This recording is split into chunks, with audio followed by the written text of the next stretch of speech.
संडासच्या जागेवर जे काही अत्याचार होतात तसे आपल्याला विकार होतात. आता बेसिक काय लक्षात घ्या, तुम्हाला मी काय म्हटलं की आपण बाहेर खाल्लं, आपण घरी जेवण बनवतो आणि बाहेर बनवतो, त्यात फरक काय काय असतो? एक हायजीन, दुसरं क्वालिटी ऑफ रॉ मटेरियल, आहे का नाही. आपण घरी आणताना भाजी बघून आणतो, ताजी आहे का, कशी कुठली आहे, शेतातली आहे का कॅनलवरची आहे, सगळं बघून आणतो. तसंच घरी बनवण्याचं जे हायजीन असतं ते पण महत्त्वाचं असतं, बरोबर आहे. त्यामुळं आपण आता प्रत्येकजणच बाहेर बनवणारा खराब बनवतो असं नाही, पण बाहेर खायला गेलं त्यांचं हायजीन ठीक नसेल की आपलं पोट बिघडणार. दुसरं तुम्ही पोटात काय घालताय?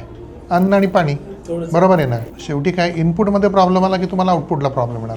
तर याची आत्ता मी ट्रीटमेंट देतो तुम्हाला, कारण कॉमनली याचं कारण असतं इन्फेक्शन, मग ॲलर्जीज, नवीन काय खाल्लं तर. घरचं पाणी, फिल्टरचं पाणी उकळून घ्या. आणि बराच वेळा आहे ना संडासच्या जागी जे विकार होतात, हे संडासच्या जागेचा वापर हा वनवेच होत असतो, है ना. संडास आतून बाहेर येते. तो जो प्रवास आहे त्या प्रवासात संडासच्या जागेवर जे काही अत्याचार होतात तसे आपल्याला विकार होतात.